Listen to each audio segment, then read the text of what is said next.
What's up, guys? Hey, Hello. very cool.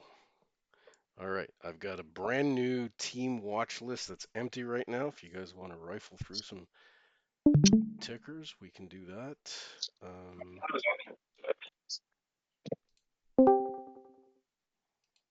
me open chat.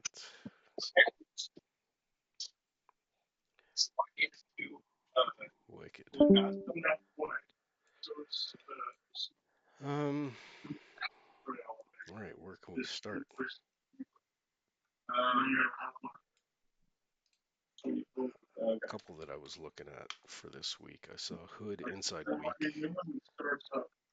Lots of green TFC. So I've already got the alerts set for that guy. In fact, I might even put this a bit lower. There's no need to wait that long. I'm going to set that at a lower time frame, maybe 2 or 4 hour chart. Cool.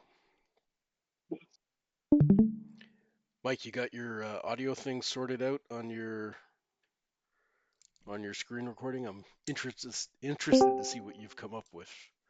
This Yeah, I got my Rhea. I got my OBS settings fixed. I don't know how well it works yet because I just changed it like 20 minutes ago. yeah, But do I sound good right now? Like, yeah, is my audio bad? I'm good. Then it should work. I just had to turn up the bitrate. wicked. Like so I haven't recorded anything yet, but I actually plan to talk about some of the things I noticed and learned here today when you wrap up. So Cool, awesome. yeah. I am actually excited to think about that idea that I've been watching Drea's content and it's really cool to see something that's Hmm. sort of real life. It's not all pre-planned or whatnot. It's casual and it's really the inside mind of someone who does this well. So I saw that and thought, okay, well, I'm going to start maybe putting together some stuff. Um, and I think this might actually be the first entry into a YouTube channel. So here we go. I'm recording Oh, this, guys. let's go. Right on. Drea's here. Yay.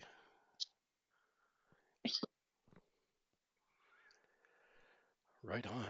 Okay. Yeah, I liked the look of Hood.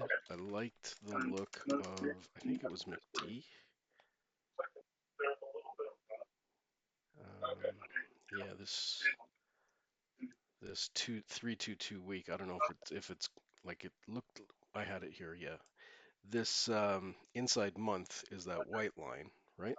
So if this 2-2 works and goes back up, reclaims the low of the inside bar month, that could potentially set us up for a rev strat to the highs.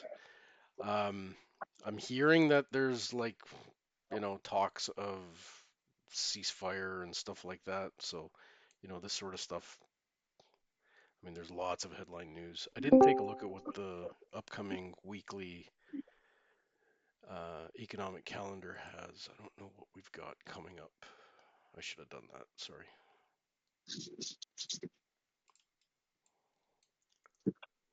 Um, what else have we got? Chewy. We've been looking at Chewy. This one's an interesting. I mean, it'll probably go inside week next week, but double inside day,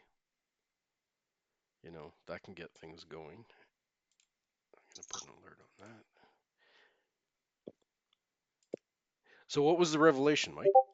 Do you mind sharing that, or Yeah, I mean, the thing what I'm about to say is not like it's not revolutionary, right? And I think like a lot of people are like already pretty familiar with this, but I realized how much would I the conclusion I came to would help me. So, making and finding winning positions is pretty easy for me at this point.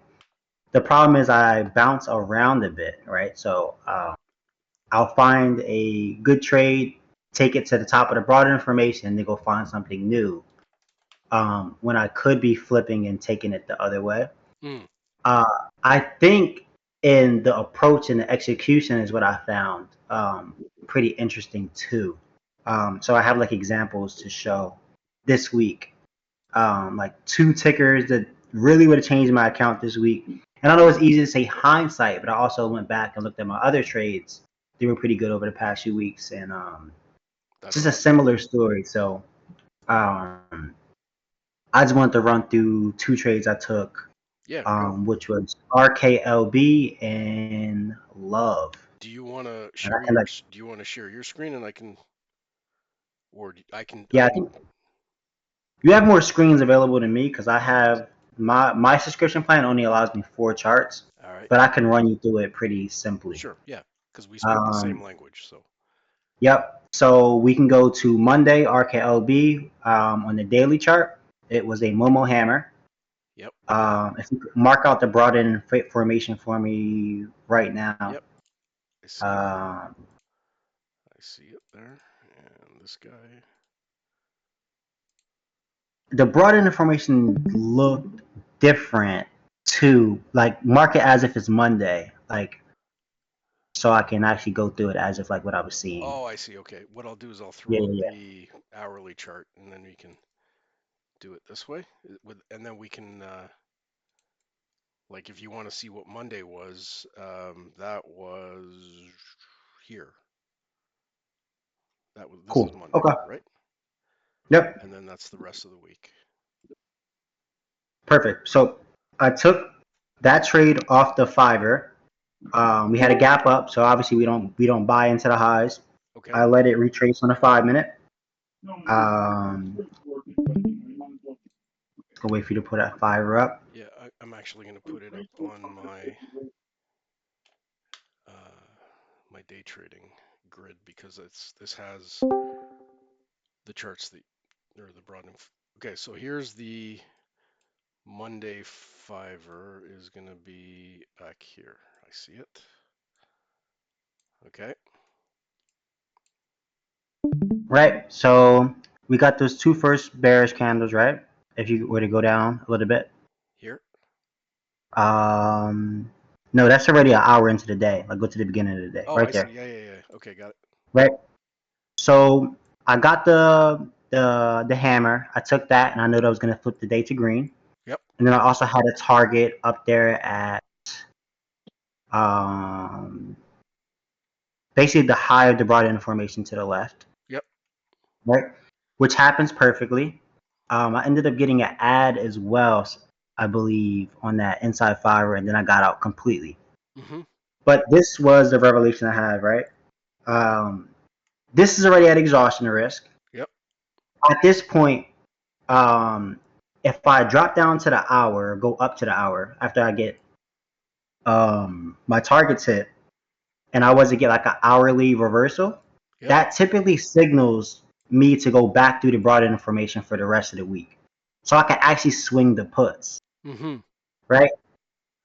And that looks the same for most of all my trades. Even if I would have taken that double inside hour down, right? Mm-hmm. And just risk the money that I made in the trade and just manage to the hourly.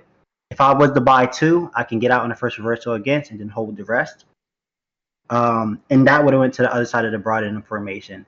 And most of my winning trades, if I just look at the trades that are already moving and stick with those, I will be more profitable because if it's already moving, that means that people are buying and selling the stock. Of course, until it goes inside or like you get chopped up. But if it doesn't happen, I can do that with every time I get to the top of the broad information. A lot of times, what happens is I go, "Oh, I won the trade. I made money. We're at the top of the broad information. I go look somewhere else and look for the top or the bottom. But I'm already at the top of this broad information. I can trade it back the other way, Right. right? And as you see on the 12 hour, it went down to the bottom of the broad information, and Yep. better than easy. Yep. If we was to look throughout the rest of the week on the hour, there's more opportunities and signals to get in the ad all the way to the bottom. Um, and I'm just gonna make sure that when I have my winning positions like this, that I stick to those tickers because I'm consistently finding good trades, but I'm not capitalizing on the full move or the range of the week. Second example of this is love. Okay, before we move off from this, can I show an observation that I know that, and so this actually, it's a revelation that I had, which was inside bars. And Okay. you see here on the 60, we're stuck inside bar for like 6 hours on this first opening move on the Monday, right? Yep. I'm not considering this to be an inside bar anymore for now, and this is again just an experiment, right? Is because there's Hmm. no reversals against, I'm just considering this to be the bears trying to go against these guys. To me, it'll be an inside bar when we start getting reversal signals up and down in here, and it starts chopping, right? If it starts chopping within this range, then I'll say, okay, this is an inside bar issue. We're going to try to resolve to the upside or the downside, and it's usually in the direction of time frame continuity or hard time frame continuity. So in this case, you'd be looking potentially to, I mean, at that point, I guess it should have been uh, a no, it would have been a green month at that point. But yeah, so the point I'm trying to make here is I'm not looking at this as inside bar problems anymore. I'm just Hmm. looking at this as a grind down lower against these bulls. You So, said that perfectly too. Um, because I watched a video of Alex's and he speaks on this. He says it pretty quickly, but like I watched it a few times for it to really click. If you don't get a reversal against, like you said, you're not really stuck. You're still making your way to the other side. right, But the moment you get that reversal and it doesn't make its way to the other side, now you have a new range. A new broadened information is starting inside of that mother bar. absolutely, But absolutely. until you get that reversal, that's not happening. So you can take that initial reversal, but it has to go. And that's what happened. And the other And thing, that's what a lot of sorry, go. and that's what a lot of the trades that I've been seeing lately look like when it works, of course. Right, right. The other thing I noticed on this particular chart, and then we'll move on to your love example, is the way to hang on to this trade now, especially with, we'll call this strat attack, right? If you really want to. I mean, it's not really a strat attack, but they tried to buy, but then they sold on the Monday. Now they're going to sell on the Tuesday again. So the other way to hang on to this trade is to think of this as a continuity level on the Tuesday, right? So as long as it stays below that, Hmm. then you can hang on to your puts and keep going on that, and you're not going to get a reversal against, right? So this would be the Tuesday open. You pop up a bit, but then it starts to sell off again. You can hang on to those puts and then keep going because you didn't on if you look at it on the weekly, like your 12-hour charts, you didn't get a reversal against. This was a masterful trade if you were able to hang on to it. Friends can send the night into overtime. Right. Cool. Yeah. With ProLine Plus. Yeah, like exactly. Like we're on the same page. It's So like Vincent here. Visits Parliament is available Unfortunately, online I just made the money on Amazon the and trade Roku up, to which is go. still a banger of a And trade, but you can purchase it Right. on there, and it is I did also something similar available for in love. French. Hey, Strat Addict, can we get you to So mute your why do mic you until you're ready do to chat this? with us? Why are you the whole We got some other background perspective? noise there. Why do you produce these wonderful children's books? Strat Brian? Addict, can you hear us? I muted it. Because I did it. I think so. I muted it. I have a question, Mike, before we move on real quick. If you still have it, can you share the broadening formation you had drawn before Monday? Because, like, how did you, like, I'm trying to draw it on myself and I cannot get it to hit that top of the broadening formation, like on the hourly, without Um, using the Monday. So if you don't see it on the hourly, I mean, what I mean, but you're saying before Monday. So okay, let's Yeah. open So, this like, hourly chart. Monday has not happened, right? Like, that's what I'm trying to learn. Right. I personally did it on the 12-hour or the day, on Monday, and I just drew to the left, right, like to the closest pivot. Right. So if you go Because like this, even if it doesn't take out the swing highs or the swing lows, if it takes out a high to the left, it's still a high or a low. So so we can go I had from it like that. so from this Wednesday back to this pivot here would be the way I would see it on the 12 hour. right? So Yeah, that's then, how I had it. and then Um, if you move it to the 1 hour, this is like this is the one that I drew, but this is the one that Mike had, I guess, right? So you take out the high, now you've got an exhaustion risk reversal, 3-1, you know, double top exactly, down. and that's why this trade looked so perfect to me at the Yeah, yeah, time. And I still, because I wasn't comfortable with the concept, I haven't seen it enough. But now that I just back tested a few different trades, I'm like, yeah, if I just approach most of my trades systemically like this or systematically, it's gonna be way easier trading because right. these are easy trades, honestly. Yep, Like, yep, yep. um, Look at how many So people. did you take the profit once it hit the broadening formation, or once the first reversal, like let's say on the hourly, or I think you did it on the like the 5 minute, is that right? so yeah, I took it on the 5, so I personally got out on the 5. Um, Plus I was at exhaustion risk. There was no reason to hold on to it, and I was like 120% on like my contracts. Like there was just really nothing for me to like hold on to up But look at there. all these other stops But that got taken out here, right? You see on the yeah, there was 60, no more range to go back through. right? So the only pivot that held was this guy up here. Everything else got taken out, right? All these pivots here got taken out. That's cool. Um, but that's my ARC LB trade, and that was the first indicator of like there's a trend I'm catching here. Second time was love, Let's go to that one now. I guess like a LUV. follow-up question I would mean be, LUV. how do you have the confidence to take like the trade to the downside? It's exhaustion risk. So like all targets to the left are taken out. So there's really not much. There's not many more upside targets. And like the day target was hit. We're at a weekly high, and then we got an inside bar, which is a signal, and then the reversal. So if the broad in formation, you take out the highs and you take out the lows.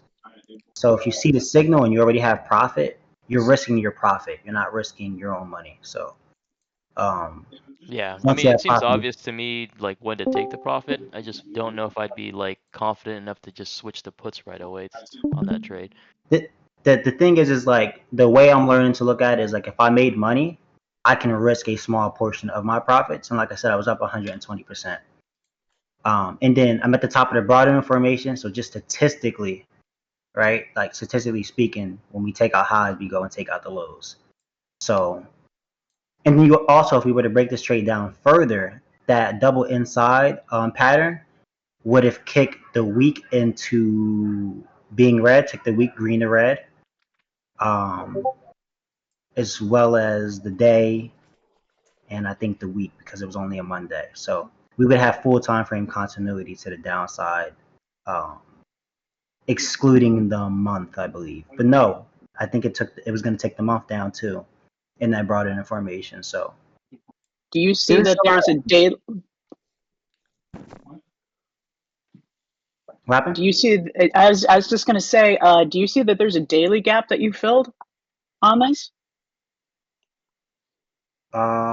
There's a gap from May 23rd to 27th. This one here. Yeah, I wasn't even. Okay, so Didn't let even me see just that. tell you that stuff is real, and it adds to your confidence, I think. Oh wow, so cool. I'm so glad you pointed that out because if I would have saw that, I would have been even more confident. Dang. Yeah, cool. I didn't even see that. Appreciate you for pointing that out. Because like that gap has to get filled. Yep. Doesn't happen today or tomorrow, but when you get them signals, it's going there. Uh-huh. Cool. That's Any other questions on that before we move on to love?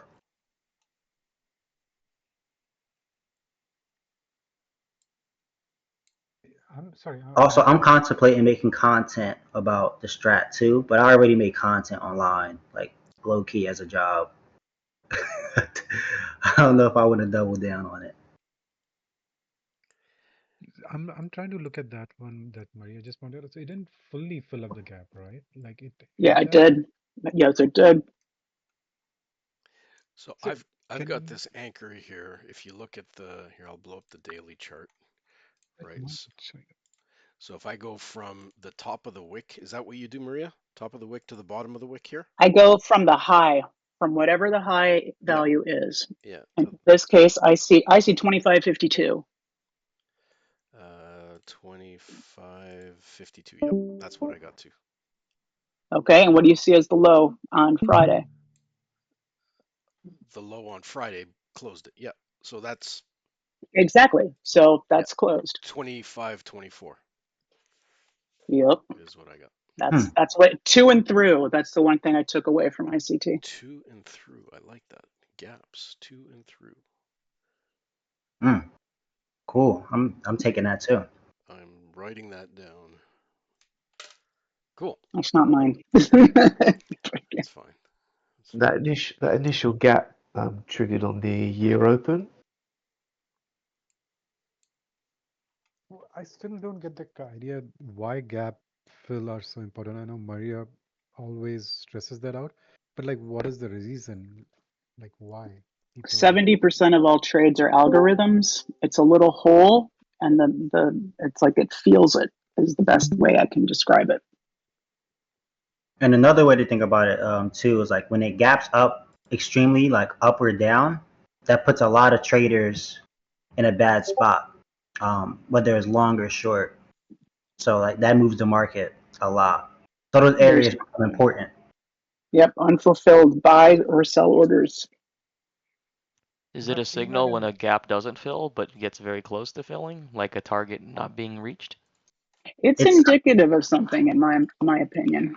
Yeah, it's a confluence. I wouldn't call it a signal, just so you don't confuse yourself. But it's evidence. It's something to add to your trade idea. Thing is, you can chase a gap for a long time. Tesla, great example. How about this one? Okay, that's right, like this Microsoft gap. Oh yeah. Oh, that's coming. That is so coming, but not now. Well, there's one here. I'm training myself to see these now. Right, is Solanke. That's so obvious. That was no, but this one here. This one, there's a little guy here. I'm having a hard time even grabbing it. Oh, I see. Yeah. Oh, I thought he's looking at that giant one below. Yeah. Oh yeah, that the giant one's a thing. That's huge. That's yeah, huge. it is. Let's go look at this love trade.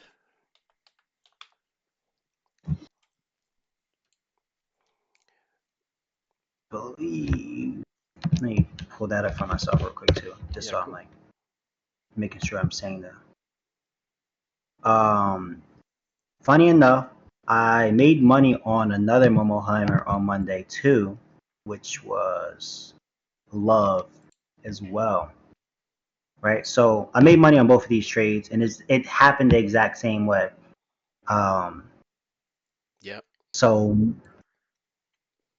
if you were to draw out the brought in information the same, or even if we just mark out those highs and lows. Just mark that high. That's all you need. That's a broad information there, right? Yeah, right. Yep. So I take that trade, love. I actually took that off the daily trigger. One new rule I've added to like my trading: I'll take a daily trigger if the stop loss is like below 30 cents. Like, there's no reason for me to like try to like dial in and look for the 5 or the 1 minute. So you took this as a 2-2 reversal down here? No. I took the Momo hammer up. It's the same concept for on Monday. Yeah. Cool. Okay. It hit the trigger. I got in. It was like a 30-cent stop loss, I believe. I bought like 2. I sold it at the highs. Right? Perfect. This trade actually stayed strong throughout the day, so I don't think we got an hourly reversal. Yeah. Right? There it is. Right. There's the trigger. Yep. You took it up to there. Yep.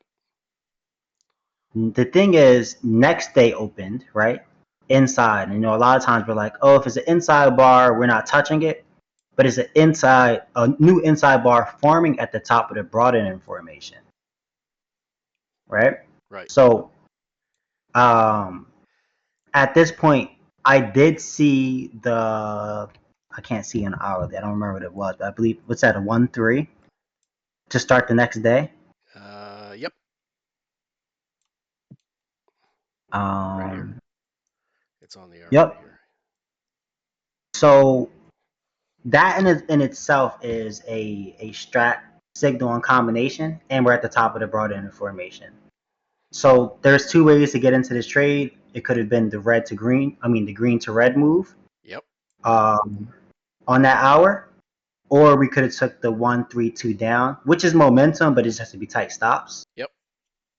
And could have rode that down for the rest of the week too, because Okay, we're at the top of the so broadening formation. let's talk about these two entries here. Okay, so everybody sees the entry he took that broke the Momo Hammer day here, right? Which is that, and then he takes it up. It's a outside 60, and it was strong for the rest of the day.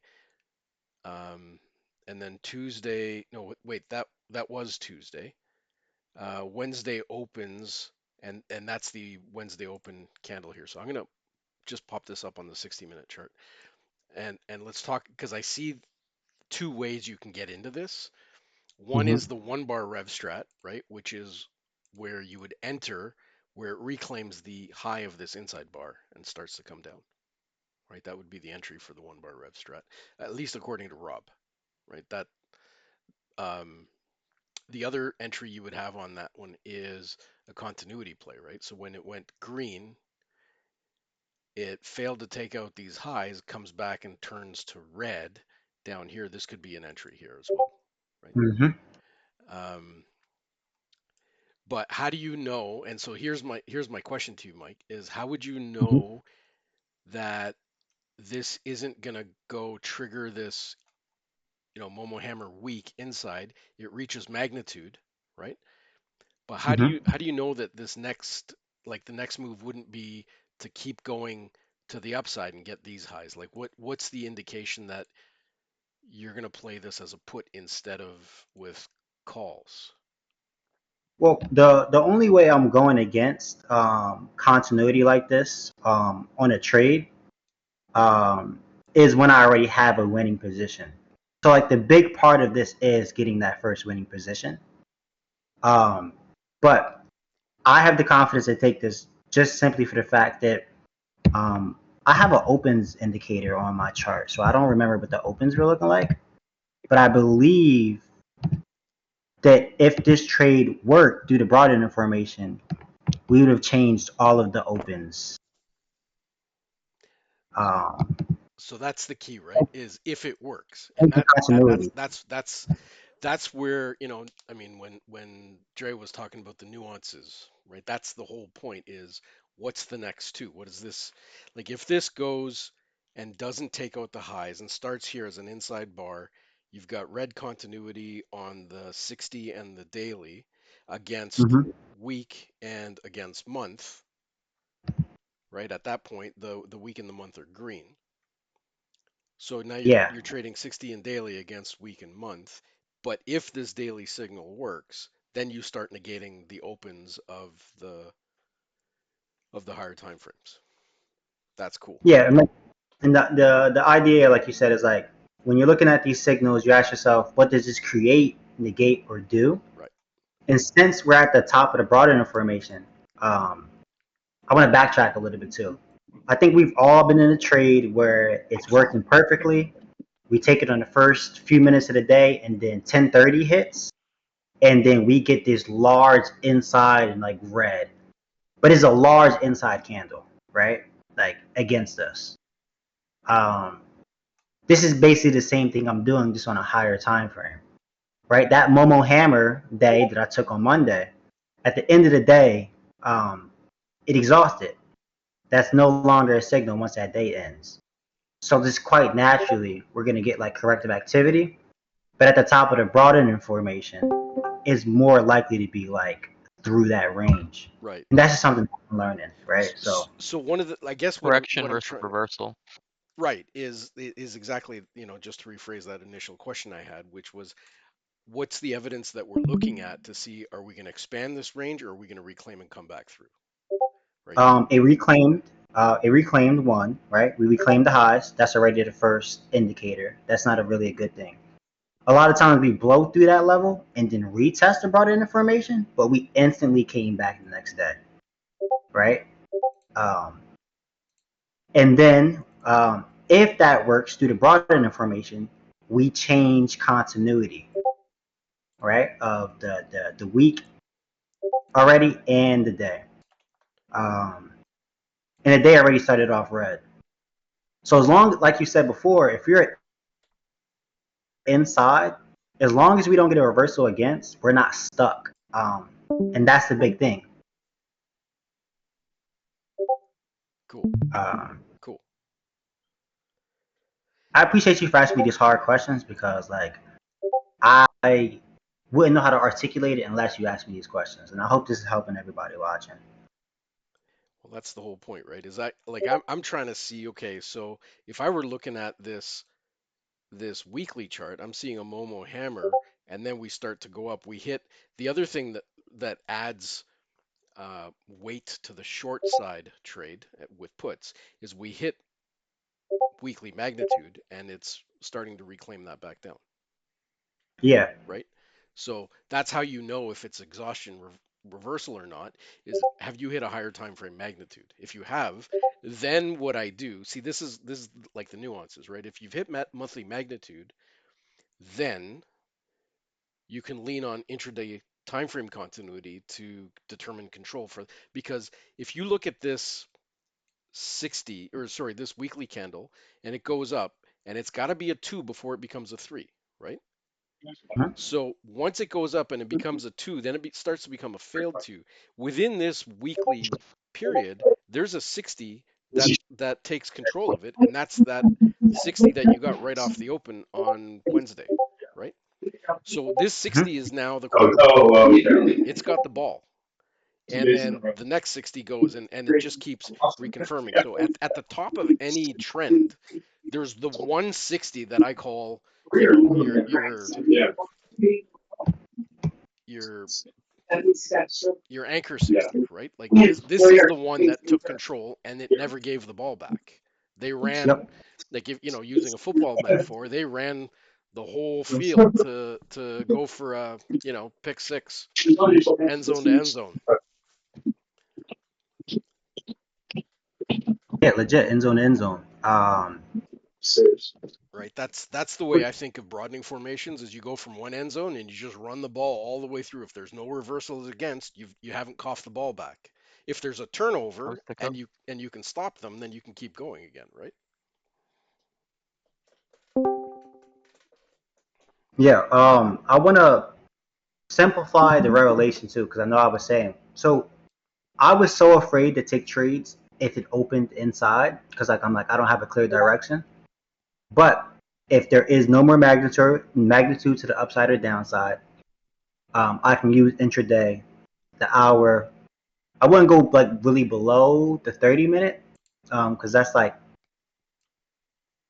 I want to make sure I have the hour and a day in my favor. But once I'm at like my higher time frame magnitudes and I'm exhausted, and we have a big broaden information, and continuity levels that are pretty close, especially early in the week, I can have the confidence to take those trades. And that was the big revelation that I had, which also helps you with a smaller account, which I have right now, because I messed up pretty bad a few months ago.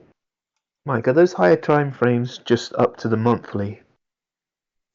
I use everything, but like I feel like I'm just looking at the quarterly, and it looked like it was edging close to magnitude on the quarter, but it didn't quite get there. the I don't know. the thing that I've learned to think about too, is yes, we have outside magnitude on the quarter, I believe, right?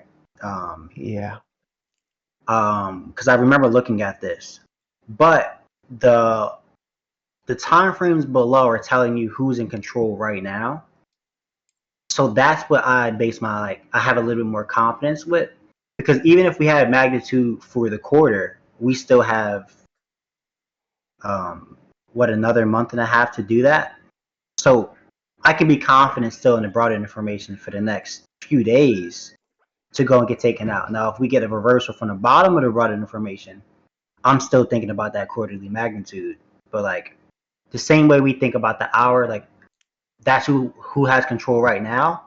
If something is changing on the month or week, we can trust that as well, and that's how I've been thinking of it. but still keeping the quarter in mind, I did see that outside target too when I was looking. Okay. Yeah. Thank you. Now, we still have time in the quarter, right? So Yeah. is it possible that this thing turns around and then comes back up and tags quarterly magnitude? And you can It's super possible. you can totally see the broadening formation here on the daily chart, right? And so a reclaim of this low is what you'd be looking for to play that back to the upside, right? So you get a 2-2 reversal off the bottom here, and now for this week potentially you could look at that. Now, what would that look like? Yeah, I mean it'd have to be a 3-2 up, right? Those are kind of more rare. Could it go 3-3 weak? Yeah, we've seen that before, right? I mean, here it did it right here, right? 3 down, 3 up. And so it's not out of the realm. I mean, there it is right there, right? So I could see it potentially taking out Friday's lows, turn around, and then ram this back to the upside. And if you're going to play that potential play, then the way you would play it is a 3 is a broadening formation by definition. So if Monday goes 2 down, continuation, and then Tuesday gives you a 2-2 reversal, 2-2 on a Tuesday to come back up through, then that'll give you a potential 3 week on love to the upside. That's how. So that's where the new, like, if this happens, then that. And you have to kind of see how the play develops, right? And the 60 is who's got the ball right now. That's the best way to see it. That's awesome. I will say though, right? It has some cool upside potential, but we are a 2-up month red, reclaiming the previous month bar, and that the week closed pretty strong with this G bar. Yep. So like I have a slight bias to the downside, but I do see how it could still reclaim and go through the range. So it's just the factors to consider. Just like looking at it from all angles, and like I'm learning to not be like stuck to one side. And so to that point, I would see this shooter day here with targets still further down here. I mean, we can see that pivot point, right? So, to me, the bias is still towards the downside because that's where your high time frame magnitude is. We're still inside year, but until these change green, your short-term bias is still to the downside.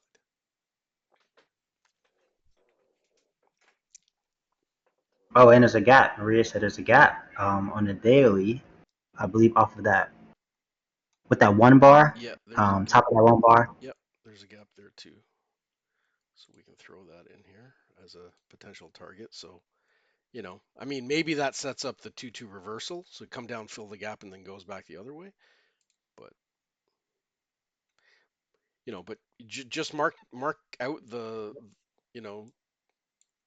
where the flags will be on your sorry, where the levels are on your chart, and then you just follow price. I like the gap. Yeah. So that's it. That's all I have. But this, just going through my week, I looked at every winning trade I had and realized if I just stuck to my winning trades, because I've been taking them from the bottom to the top of the broad informations, but I haven't been swinging confidently because I have a smaller account. And I know it's a crazy market to swing in right now. But if you have profit and you're only risking profit to swing, I can sleep easy at night knowing that I'm not like risking my account. I'm risking profit. So this is all gonna change my approach a bit.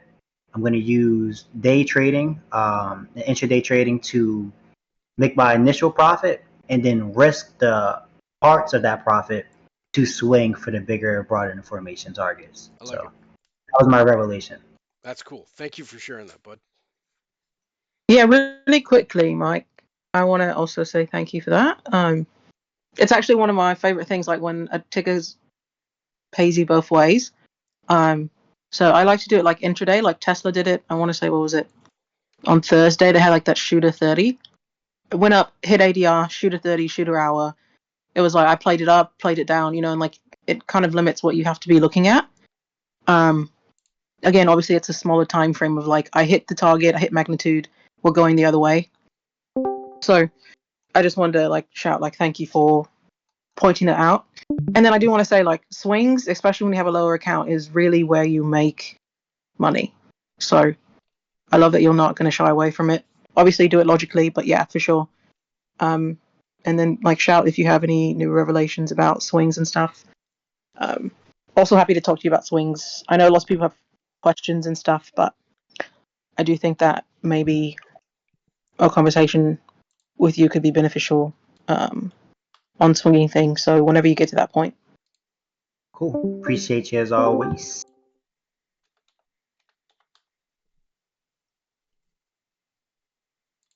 I think I was afraid to swing for a while too, just like because I was seeing these crazy gaps in either direction, and I'm like, yeah, this is sending my contract to zero if I'm wrong. Right. Right. So, but there are moments, right, like where it's just like there is so much dictating that this is going to gap either up or down overnight. And yeah, again, obviously we all know about the administration and yada yada. Like we don't have to keep beating that dead horse, but there are like my wins, like for the first 4 months, like until April, I was doing 100. I was doing 1,000% trades every week, right? And like that's only possible if you're swinging. And so there's so much money to be made in a swing that I do think that I don't want people to be like, I'm just never gonna swing. Like I don't love when I see it. Like I understand that a lot of people feel there's risk, but also, you know, if you're trusting your charts and if you've charted it out, like whatever happened on Nvidia that 1 week, like there's no way that's happening without swinging, you know? The most I think I did in one day on that Nvidia was like 800%, and then overnight it's gapping $3, $4, $8. So, and if you're just risking profit, I think that you'll, you know, sooner than later you'll stop saying you have a small account, you know? Yeah, I appreciate that, and I agree with you. I think for me, the only logical way to swing with a smaller account is risking intraday profits, because you know, like overnight, a stock can do so much stuff. It Sure. works for you, or it doesn't work for you. Like Sure. you don't really want to experience the other side with a small account. Sure. But Yeah. I think like when you have a larger account, swinging makes like loads of sense because you can risk a complete contract and be okay with that Right. overnight. So Right. And I think it just- does, you know, it also depends on the ticker that you're swinging, right? Like, I would never be like, let's swing a ton of Tesla. Like, you just never know what's going to happen. But maybe a hood or a Nvidia or like a different type of ticker. And that's a conversation that we can have. I don't want to confuse anyone, but yeah, I just think that there's a lot of value in swinging. Even like SPY, like who's not willing to risk $20, you know, to make 100 type of thing overnight. So anyway, side note. Continue on. I don't want to hijack this. I just want to say thanks, Mike. Thank you. All right, but that's it. That's it for me, guys. Honestly, I'm happy you guys held the space for that. I was a beginner in this chat like literally like 2 months ago. Wasn't really a beginner to the strat, but it's all starting to click, and you guys have all helped me get to the point where I'm getting to. So just want to let you guys know I appreciate you guys. Solid. Mike, sorry, can I ask just one question for Mike? Mike, how much has having a small account helped you with your learning process? It helped me. It honestly helped me loads because I think there was a part of me that was making excuses a little bit, right? Like, and it kind of challenged me to like look in the mirror and be like, do you believe you're gonna do it or you're not, or do you believe you're not gonna do it? So I think I kept saying to myself, right, there was times where I was running out of buying power, and afraid to take trades because they cost too much, or like I just was like overly managing trades, and I was going through all these things, and I'm like, well, it's not possible because the account's too small, and if it's too small, I'm not going to be able to do it. But then I would show up every day and try. So I'm like, I'd ask myself, do I believe I'm going to do it or not? And it really made me focus, like, what gives me the highest probability? What do the best trades look like? What do the worst trades look like? So being challenged with a small account really made me hone in and be disciplined. And then it also made me stop, like, I don't know, like stop complaining, like stop, you know, stop doubting myself. I'm gonna do it or I'm not. So that's where having a smaller account helped me, honestly. Nice, nice. Thank you. Hmm. Great question, Cardillion.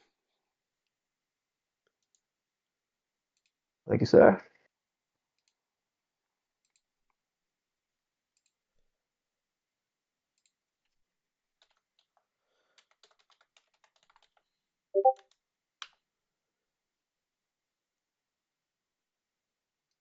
Yeah, I wrote all of that down. That was a great question. How much has a smaller account helped you in your learning process?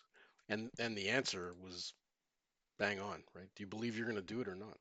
Like it really, and I think that's one of the things that I want to start unpacking in this um, Mindset Mondays thing is there's got to be a level of like you've done this so many times, you've lost enough times to know, yeah, it's not always going to work, but if you don't try take the trade, start that winning position, and then use their money to hang in there, then and you don't swing, you're never going to grow these small accounts into bigger accounts. You've got to have you can't scalp your way to a bigger account.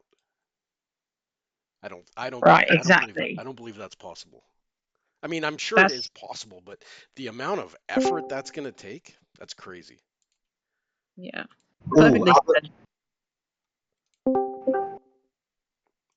I started talking at the same time like somebody else. Who was that? You got? Oh no, I just said perfectly said. That's what I was trying to say. You can't grow a small account without ever swinging anything. That's what I was trying to say that whole time I was rambling.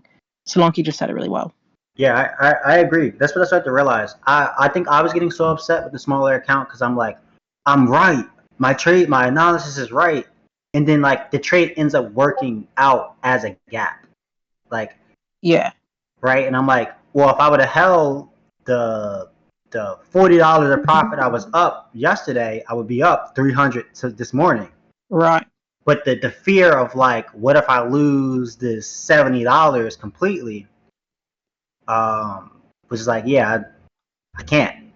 When Yeah, you know, in the grand scheme of things, $70 is not much. But when you're managing that small account, the 500s, the 250, 300s, for sure. the 1,000, it's like no, that's 7% of your account. No, You yeah, know, for sure.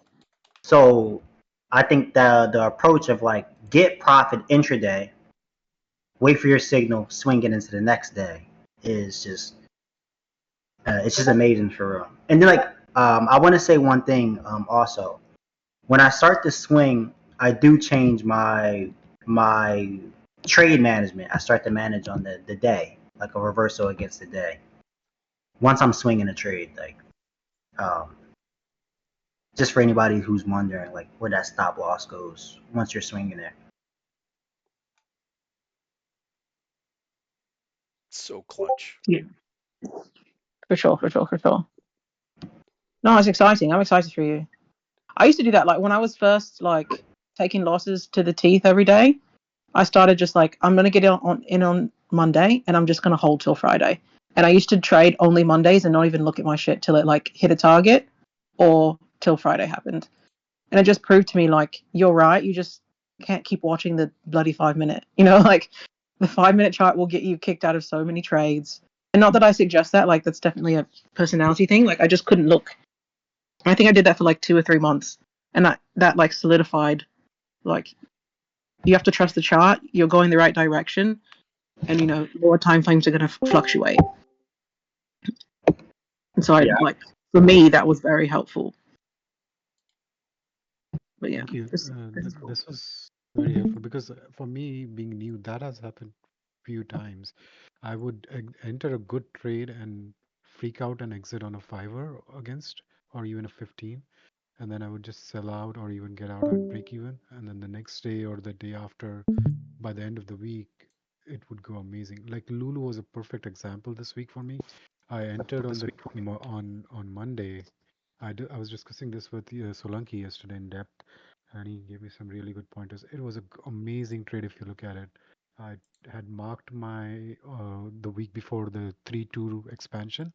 It triggered, and like if you look at the 15 or an hourly, there was like it went up and down a few times on the trigger and then exited and I took a loss on it and said, oh, maybe this is not going to work. And then once it started going down, it just kept going down for the rest of the week. And I would have made so much money if I had not freaked out on just a 15 or a 30, going back in against the signal, the weekly signal. Right. Yeah. And I'm not suggesting you do I did. I just like you got to find whatever works like for you, but definitely figure out what it is that's going to help you realize that sometimes you just have to hold the trade. Like sometimes you just have to trust the chart, like whatever triggers that for you. Because now, like, obviously I can look at the charts all day and I'm not going to get like shaken out of my positions and stuff, but like whatever it is that triggers for you, like, no, it's cool. The chart says this, and that, and I know when it stops saying this, and that, like now I know what a reversal looks like. Now I know what stuff is against me. I'm just not going to be shaken out of things. But yeah, whatever that looks like for you, I'm not sure what that would be, but Yeah, it I'm still is. struggling with the TTO versus the reversal. So that what Solanki has on the screen right now, like that TTO, I thought that was a reversal against me, and I just quit it out. The second time I re-entered when it triggered, and there was another TTO, and I quit again, saying, "Oh, it's a reversing against me." So I'm right now trying to learn what's a TTO versus a reversal, and how can I say, "Oh, this is just a TTO," and it's actually not reversing completely against me. Dre, have you Yeah. got any thoughts Higher time on how to? frame. Yeah, Higher okay. time frame. Uh, higher time frame. Say more. So, I mean, if you're using the 5s and the 15 as your kind of like guide, I guess, you're kind of doing it how you're supposed to doing it. But I would say if you want to really, with your position on Lulu, um, because if you look at the hourly and you're taking it short, I don't think there's a single time in that day where there was a 2 against you. So Yeah. if you just stick to an hour, you're fine, you're good to go. I would probably use the 5s and 15s as more of a nuance to like enter a trade. So like as soon as maybe you have an opportunity on an hourly or a 30-minute, then you switch to your 5 and 15 to kind of get a better opportunity to enter the position. But if you're using the 5s and 15s, it's very I mean, I wouldn't say wouldn't recommend it, but it's a lot more difficult because you see all those swings up and down, up and down, up and down, um, to manage the position, I'd say. Yeah, yeah, I realized that because I learned half a lesson when I did that. So the lesson I was looking at is that, oh, once your No, trigger Mike, hits, can you go on mute real quick, Mike? So sorry. yeah, so the lesson I was half learned and I was implementing that was, oh, when your trigger happens, you go on a smaller time frame to look for an entry, which I did. But then I was continuing to use that smaller time frame to find an exit as well, thinking, oh, it's going against me, it's going. And the other mistake I was doing, I was constantly looking at my profit loss. I'm like, oh, it's 10% down, it's now 15% down. Oh my God, oh my God, oh my God. And then I just freaked out and I did exited it. So I did had a detailed discussion yesterday with Solanki on that and kind of realized that I need to look at a higher time frame, even for entries at this point because I'm a beginner. Maybe I should look at a 30 and a 60 for entries as well and not go look at just 5s or 15s only for entries. Yeah, I would say higher time frames first before you move to lower ones. That would be my Yeah, recommendation. yeah, definitely. Because if Thank you're you. looking at setups from like a weekly or daily perspective, and then, let's say it hits on like the daily, then you pop over to your 30 and 60, you're gonna see a lot less false signals than if you're using like a 5 and 15. Um, but again, it really depends on the time frame that you're trading at. Like if you want to use 515s and then you're just looking at like maybe a day, you're using a day, right? And you're seeing like a day, the previous day is a hammer or previous day is a shooter, and then you're using the 5s and 15s to quickly get in and out. I mean, that might be a strategy. But I would say if you're just learning, higher time frames is always better. Um, Yeah, definitely. Thank you. Thank you, everyone. The one thing I did want to add that uh, on this particular trade, but this applies to any good strat trading, is you have to have a range of traders to come back through, and it's ideal if it's kind of nearby. So this trade triggered down the weekly trigger and it comes back up. And so then the thought process becomes, okay, are they reclaiming the low of this 3 and going to go 3-3 week? Right? So that's kind of what I'm thinking at this point, right? Like here, is this going to go double outside week? But it doesn't take out these highs up here. We'll get a 2-2 reverse, and this is where the 60 comes into play, right? As soon as we get the 62 up and 2 down, this is my first indication that this is not going to be a double 3, right? This would go outside weak if we didn't have a reversal against. We already have one on the 60 right here, right? And then we have another one on the daily on the next day. That's a reversal. So the 60 reversal here gives you this range of players here, the guys who got in early and thought, okay, this is just a weekly sort of stop hunt liquidity sweep, whatnot. We're gonna go back up. It didn't even have enough strength to come up and get these obvious highs up here. It just turned on the 60 and it continues to flush, and you're coming back down for these lows, right?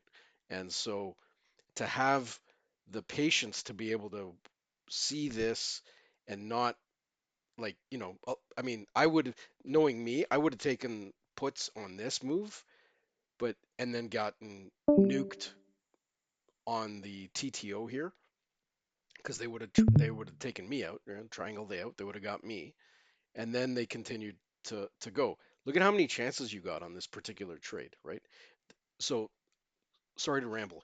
What you want is a TTO. Wait for the TTO. So as soon as this triggers, you wait for the TTO. It pushes, you wait for the TTO again. Once it starts to reclaim these lows, you're going to say, okay, well, are we coming back to the other side of this range? And you get failure candles here just at the weekly trigger, and you get another push down, so you could add to the position here. But this is another TTO of buyers that you're going against to come back down. And then the really cool tell was on the Wednesday morning open. It took out these guys, and as soon as it went green to red, that's your confirmation that the sellers are still there.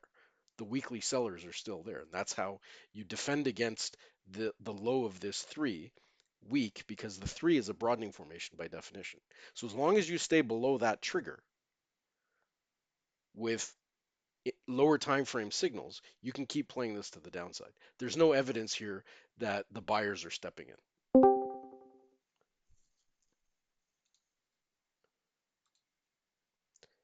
Yeah, got it. Thank you. Cool. Any other charts we can throw down? I have a question. Yeah. I guess the question would be, I think I would like briefly chatted with you about it earlier, but I was wondering, does anybody have any tips on, like for example, we were talking about scanning for signals, and then one of the things we were talking about is scanning for a 3 on the previous week.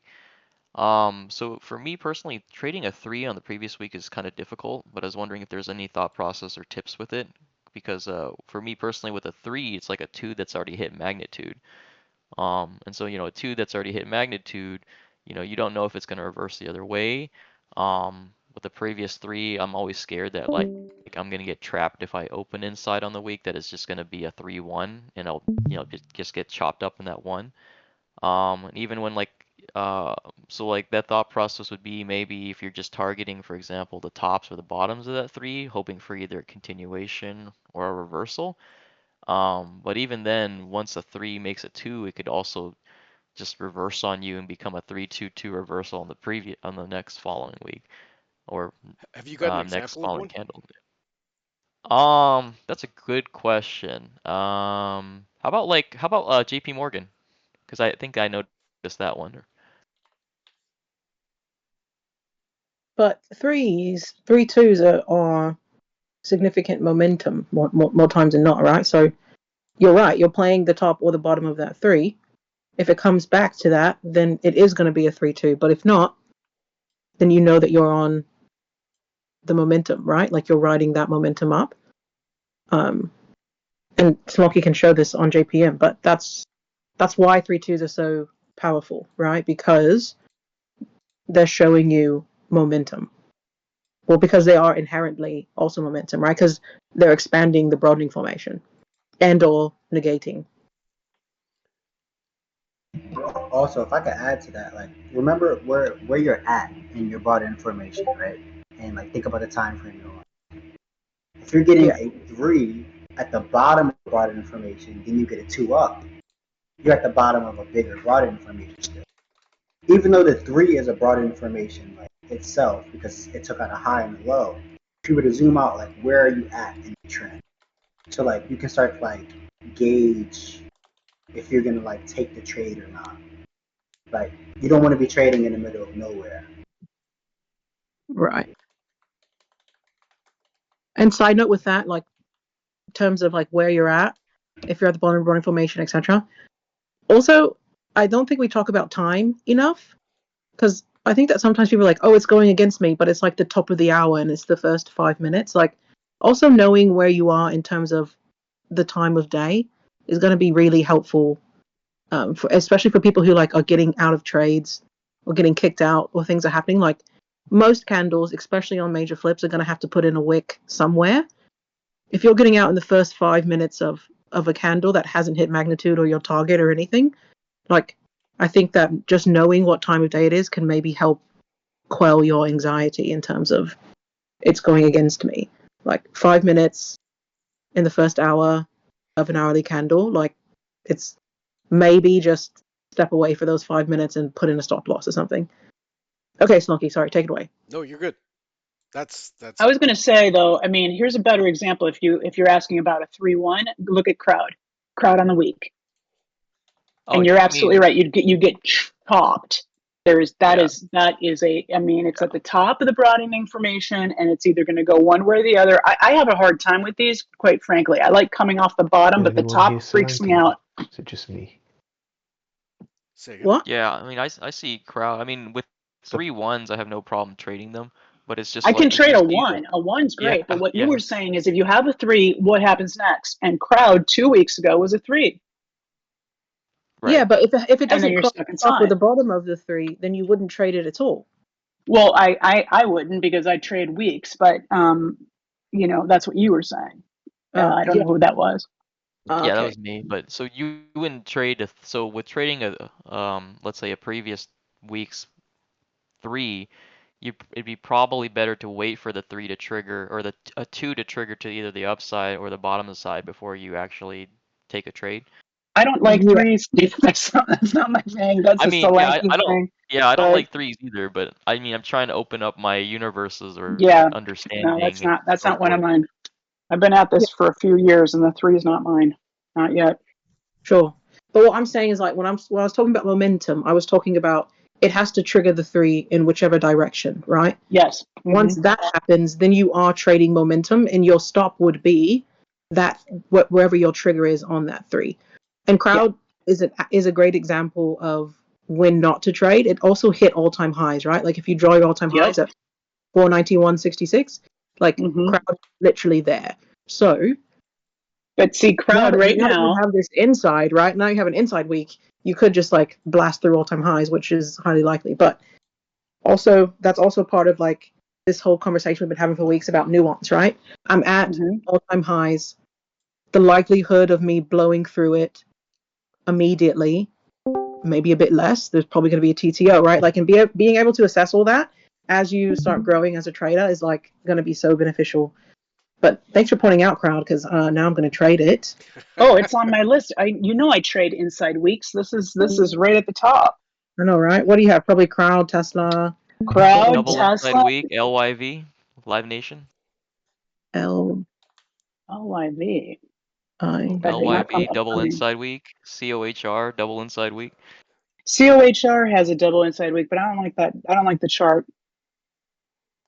Oh, I've never heard of I mean, I got a whole list of inside weeks like Snow, Hood, CoreWeave, yeah, I'm all about Snow and Hood. Tesla's the big one everyone wants to look at too. Yep. Well, see, I don't. So for me, weeklies is part of my scan, and LYV is not a weeklies, so that's why I didn't see it. So HIMS Mm. is a inside week. CEG is another big one, I guess. hmm Palo Alto, PANW, Airbnb. yeah, no, I've honed this down to which charts kind of look good to me, and none of those like gave it to me. I have it down. I just have a couple. I'm much better with just a tiny list. Yeah, same. So So that's a good question. What are you besides an inside week, what else are you looking for to make that inside week chart, just pop out to you and speak to you in terms of this is one I want to trade? That's a good I like question. gaps. I like daily gaps. I like coming off the broadening formations, off the low if possible. I like to see a nice green or red month progression. And then I look at stuff like quarter. So, I mean, I'm the wrong person to ask. I'm sorry, I don't know who's speaking right now, but I'm the wrong person to ask because I am only swinging mostly. So I know y'all are day trading, and I know Mike's now kind of switched over to maybe swinging for the week. But what is alluring for most people is not interesting to me. So I'm maybe not the right person, but I just want to say one thing. All the new people who are like keep saying, I'm new to trading, I'm learning trading, and not just Ferengi, like there's more than just him. Just note how Maria literally said, "This is what I do. I look for boom, boom, boom, boom, boom, boom." It's so important to have that for yourself as a trader. She knows what she wants. She knows what she's looking at. She knows the strategy. So whatever that is for you, if you can get to that point, you'll be so much happier as a trader. Just knowing, like that list that she did, like that was perfect. I wish everyone in the free chat could have heard that. That was great. Well, actually, you know what I'll do is I'm gonna mark down that time.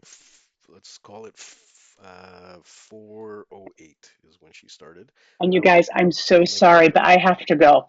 So All right, happy Maria, Father's Day and happy trading. See you tomorrow. Bye, Maria. Thanks for joining. You're welcome. Bye bye. That's why I was asking, like maybe for beginners who come in and say, "Hey, I'm new to strat or new to trading," you guys should say, "Hey, don't do like for me. I would have gladly should not have day traded. I did not have the skills, so there should be like some guidelines to say, hey, just do this for a month, and then once you get a hang of it, then try something new." Yeah, I think Alex talked about that. He always says, if you're new, you should be trading the 30s and 60s.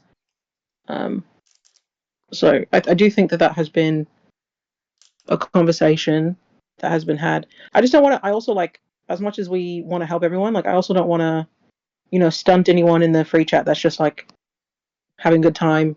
I don't want anyone to feel obligation to others.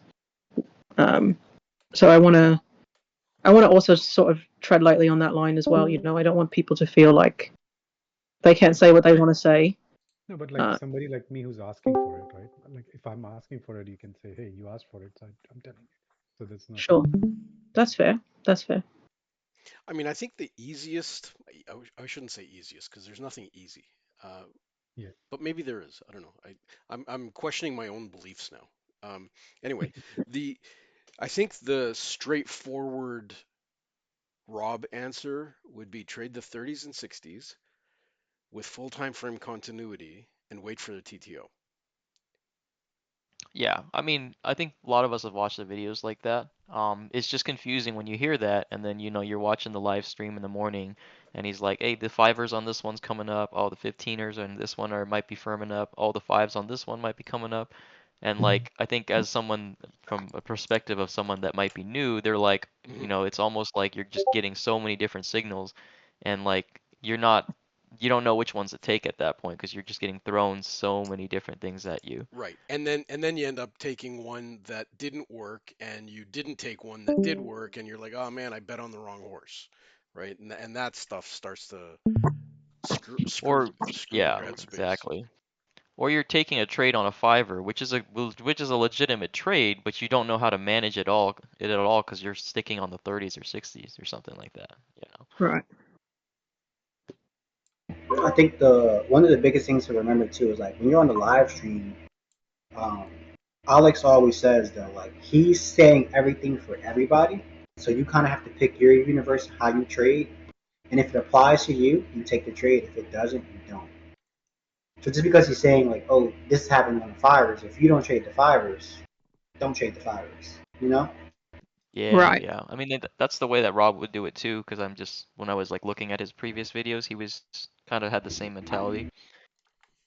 Like But it'd be kind like of cool if you just had multiple speakers, like, you know, in different channels, you know, talking with their different universes, but, you know. Solanke, have you seen Spotify yet? I have not. No, check it out. You're gonna love it. That thing's on a tear, man. Yeah. Yeah.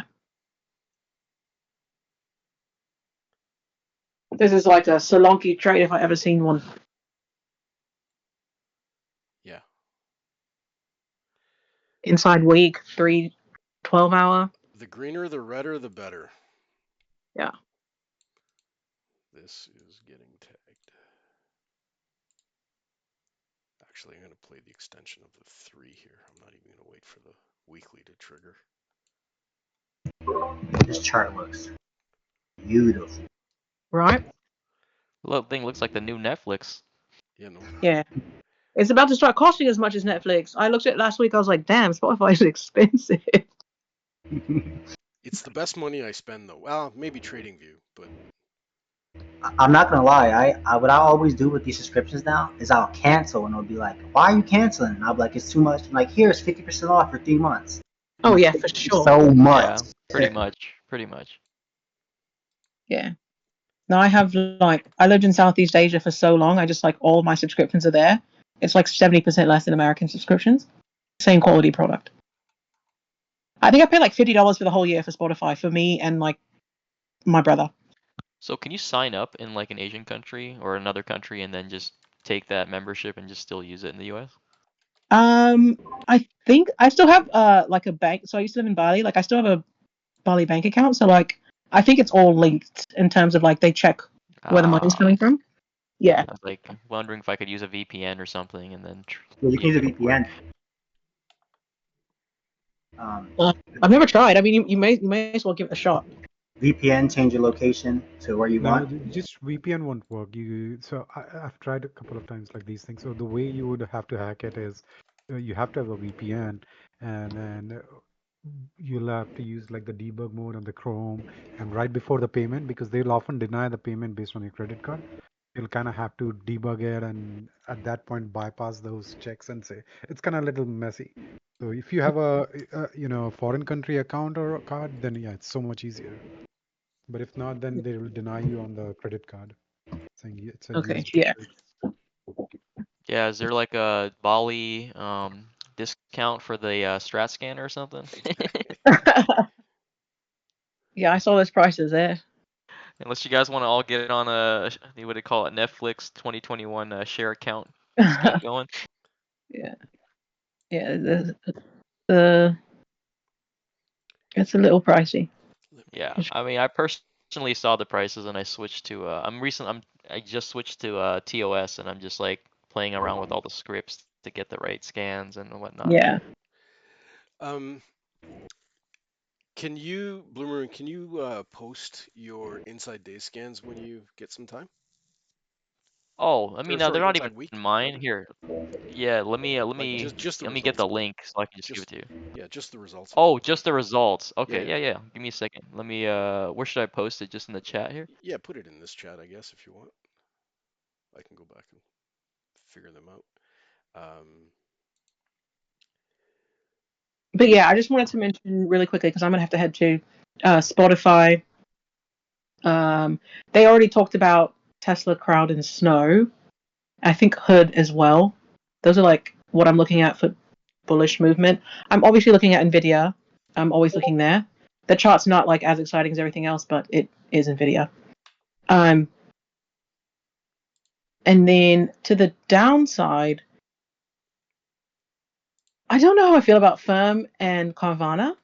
I'm kind of like a wait and see. I'm just not bearish too much at all, but Affirm does look like it may get a little kick in the teeth before it goes back up.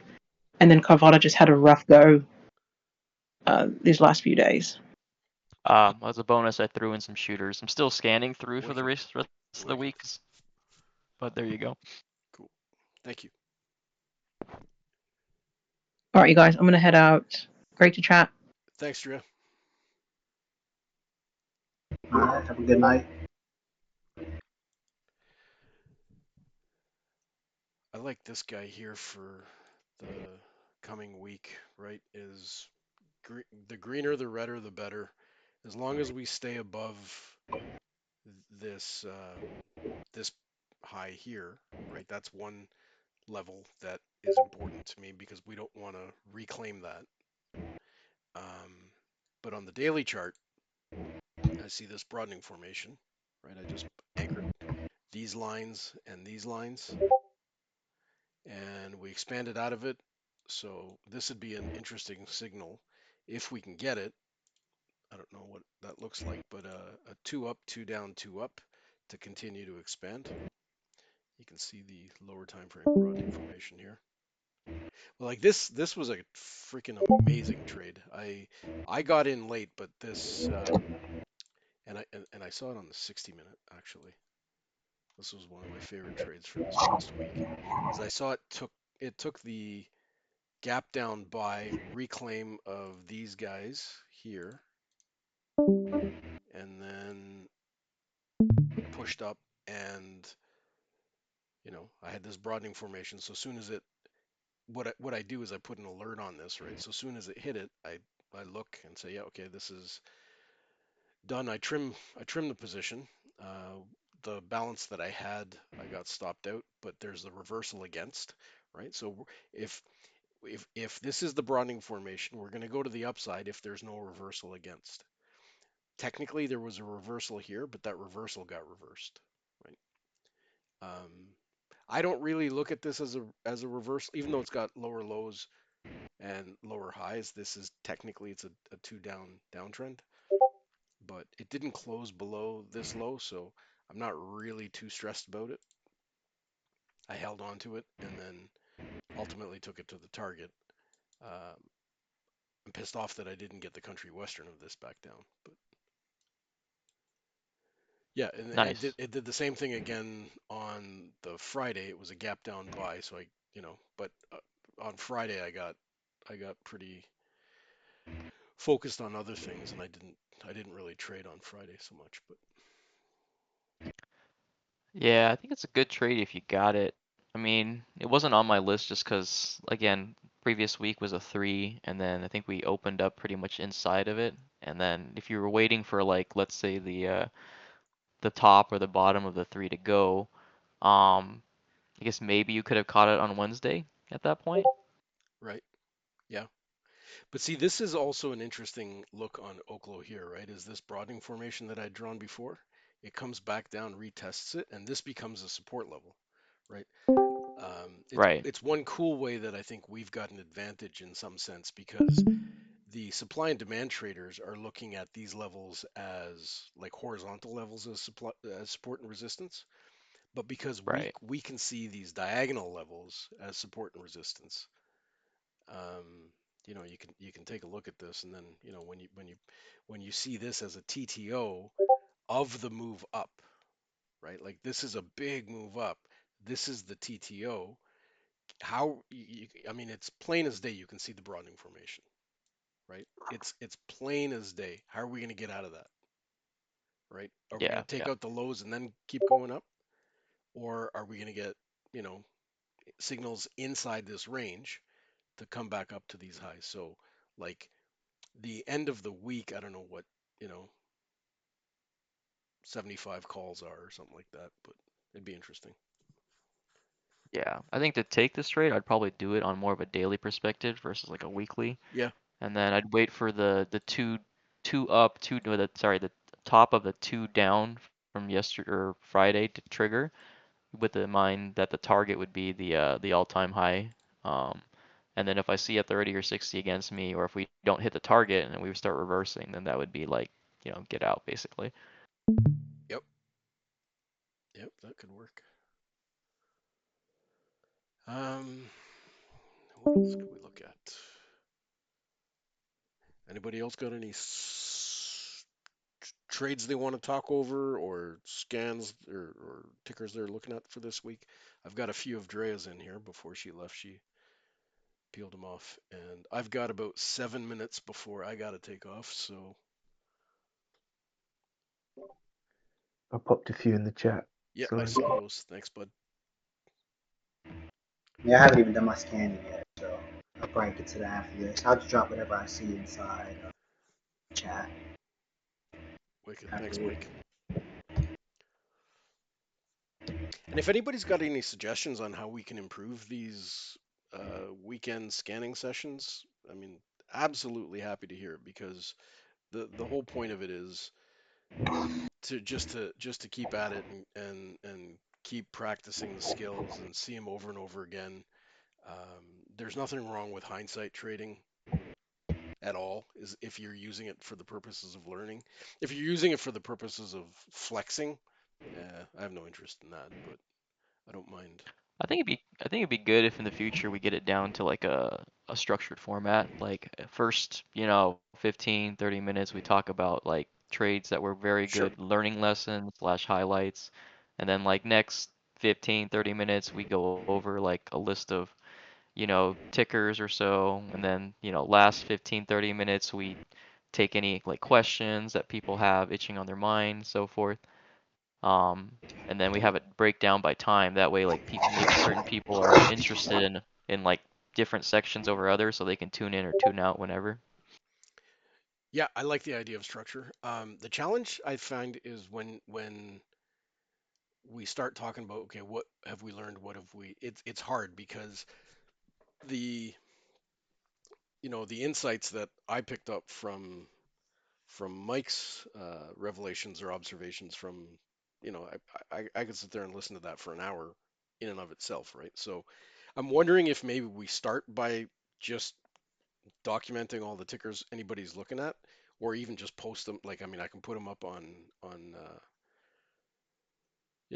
a team thing here, and like this list I'm going to be exporting as a watch list or a CSV file.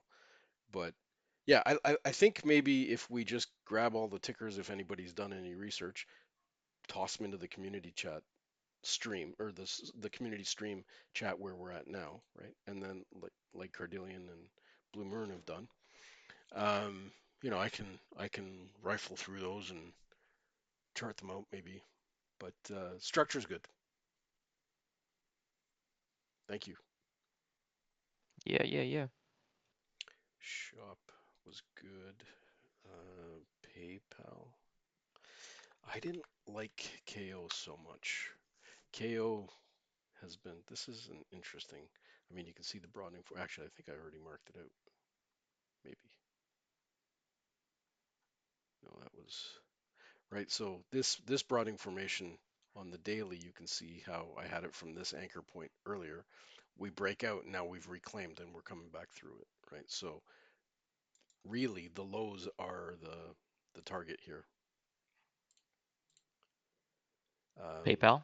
Yeah, PayPal looks bearish. I mean, it's a 2 up in red week.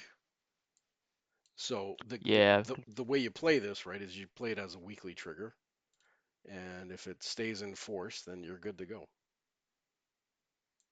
If it reclaims that, yeah. you got I to mean, get the out. setup looks good on the week. It just I tend to like to see some kind of rev strat on the day as well. Otherwise, you're just kind of banking on a two down continuation, which is not a bad idea. It's just it can be a little bit difficult to play because you're just going off of momentum versus like a TTO and then, further going downside. Right. So I I guess like. what I'm looking for a lot of time. Oh, go ahead. Not, I mean, you can send me. I'll see after. You hear me? Yeah, yeah, we can hear you.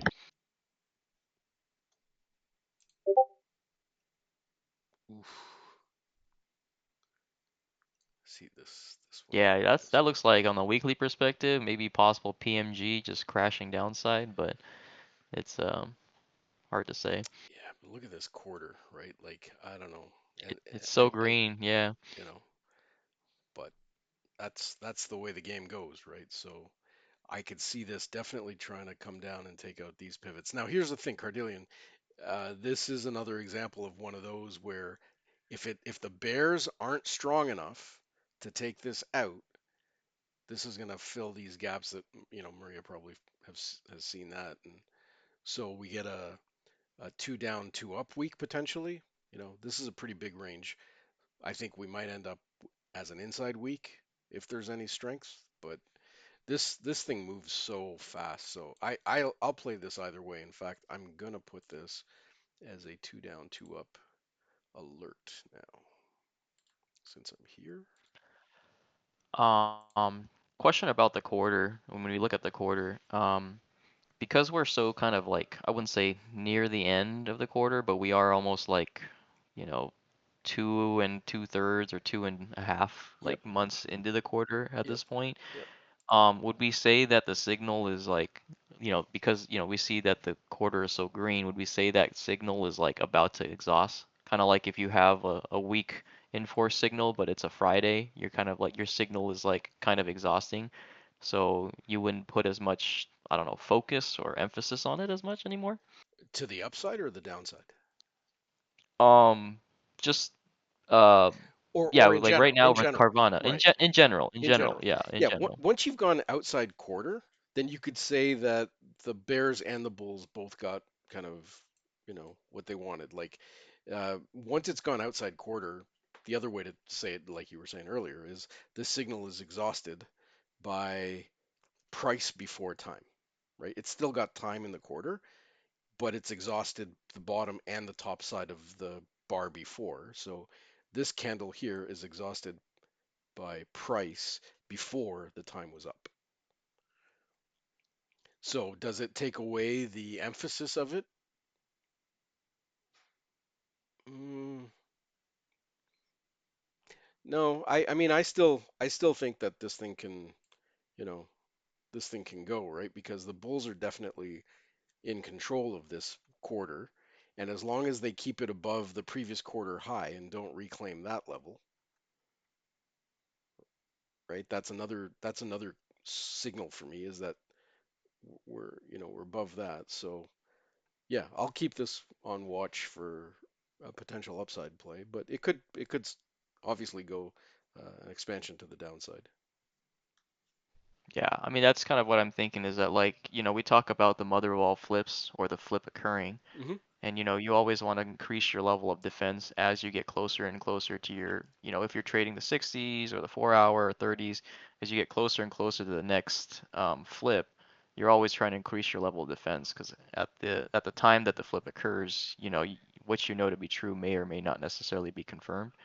And so that's like I was trying to bring that rationale to like the quarterly also that as we get closer and closer to the end of the quarter, we may or may not confirm or know what's going to happen next quarter.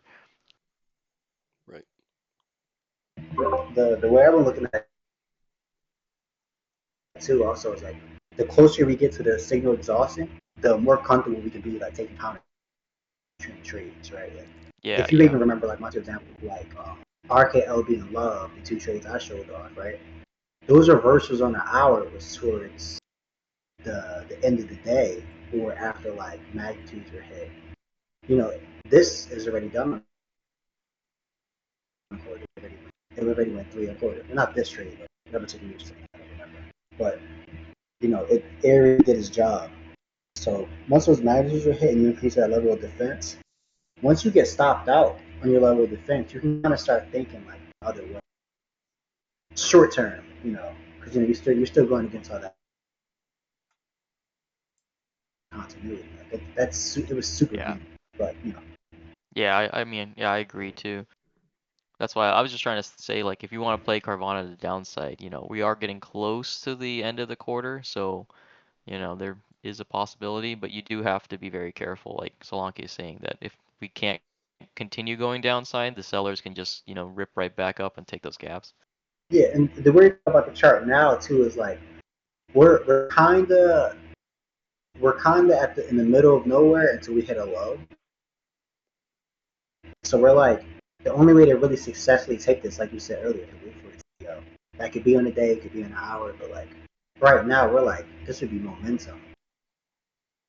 Momentum trading, we're trying to take it down. So we'd be technically like trying to sell it at the bottom of a broader information. Right.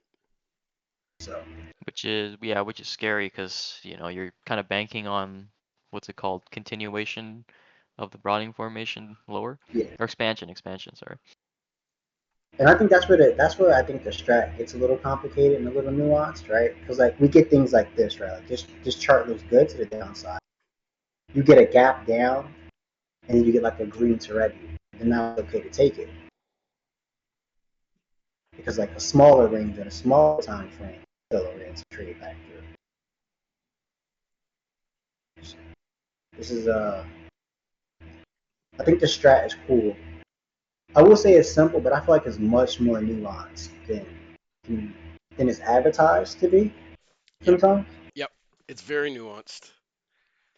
Right? Because I feel like the way the strat is advertised is like, it's as simple as 1, 2, 3, and it's definitely not. I remember when I first learned the strat, I was Strat taking combos. every 2 up trade, every 2 down trade I took, and I was getting cooked. And I'm like, this doesn't work. Mind you, I was like 19, so I didn't even have the emotional maturity to handle all that shit. It's like, yeah, this doesn't work.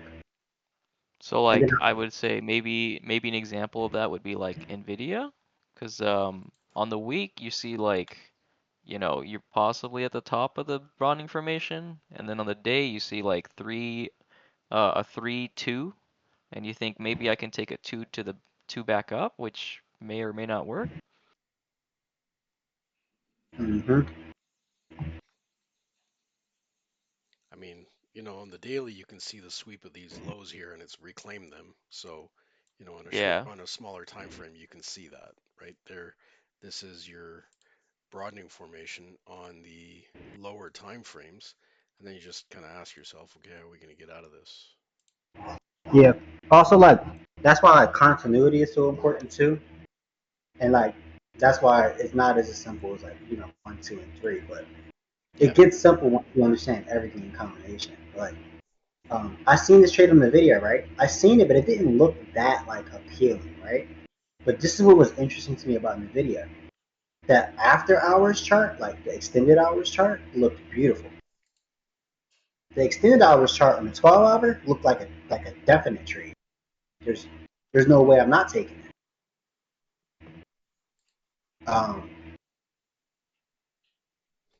And lately I've been messing with that extended hour chart like a little bit.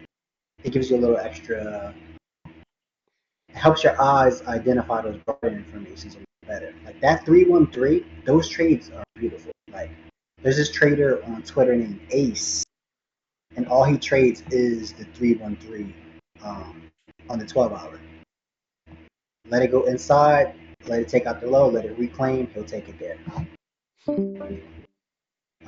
And he's been taking that all year, and this week was the first time it didn't work. So that's been his whole strategy for him in his Discord, taking the 313s, waiting So for it the has to be a 3 before the 1. Yeah, like yeah, here, right? because what it is the expansion, contraction is the inside, and then expanding again, and like that's what's happening to the market all the time. So when you identify it in the 12-hour, it's like you're not guaranteed a big move, but the probability is pretty high. Well, just look at Apple. Apple had 3 threes in 1 week. Actually, Crazy. yeah, look, 313, 313, 3. Like if you look, because technically we're trading broader information, which is just threes on another time frame. The extended hours chart really like shows you that. Like it really telegraphs it like easily. So it's like you could kind of bank on every 313 just about. But that's why, like when you're looking at the regular hours chart, regular trading hours, you need to be able to identify where's my highs and where's my lows. So recently, I've been also setting alerts for my highs and lows, and I just won't trade it until I get there. Like I mark my highs and lows of the day, and then I also mark the highs and the lows of my inside bars. And then like until I get there, I don't touch it. Add In add my mark add marking reclaim levels too. Put alerts on that. Yeah, I have I didn't say that, but I have those too. Yeah. I have my reclaim level as like a blue dotted line, so it can like differentiate like the lines on my chart. Because once you get too many lines in your chart, you don't know what's what. Even with the marking, sometimes it gets a little like confusing. I actually used the after hour with an extended hours chart for MU for Friday on Lotto Friday. Um, in the morning. Um, Now the 12-hour didn't look like amazing, but this is Strat Attack, and I think like everybody in here knows what Strat Attack is. I think, but if not, the idea is like if you get two consecutive two up candles on like Monday, Tuesday, or like two down on Monday, Tuesday, then it's like strong or weak for the week. So like after that, you can really just look for the reclaims on your hour, your 30 minute. So when it opened up on Friday morning on the extended chart, it just was clear that we were reclaiming a low. So I took that off the green and red move, and I banked on that. Cool. But extended hours is interesting to me. Honestly, it really is. I've been like really just kind of going back and forth between seeing if I'm going to use that more often, because I also don't want to confuse myself like back and forth while I'm trading. Yeah, because then you run into the analysis paralysis and you start overthinking it, and the fear kind of starts to creep in. And when that happens for me, I always just ask myself, is there anything that's changed in what I know to be true? Right? What's the next two?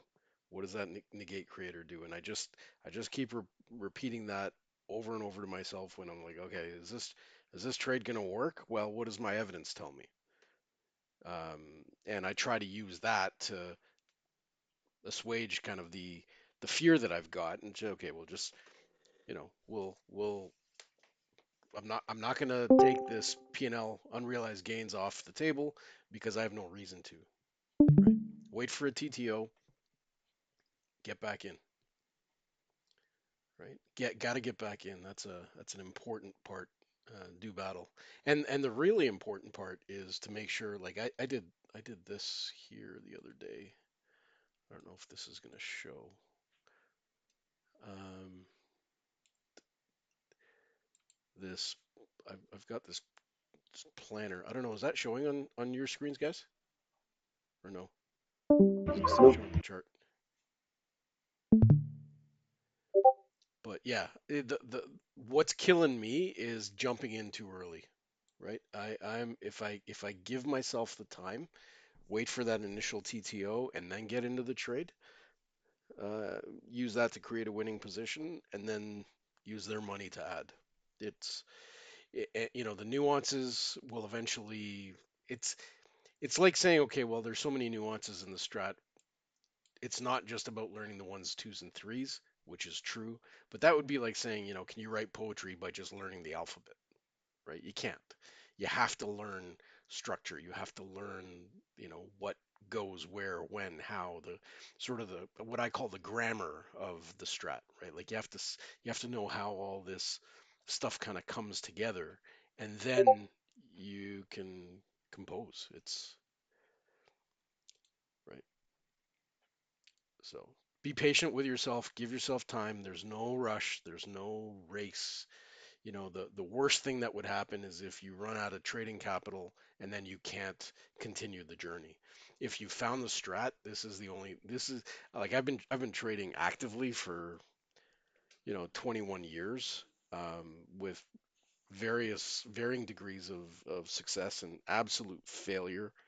And I've blown hundreds of thousands of dollars, well, probably $150,000, trading the wrong way, and like ruined my life, right? Absolutely ruined my life. And now it's about clawing my way back. And, I want this so bad. And I want everybody else to be able to get this too, because, my dream is freedom, right? But the challenge with the freedom part is you trick your brain into thinking that you can be undisciplined, right?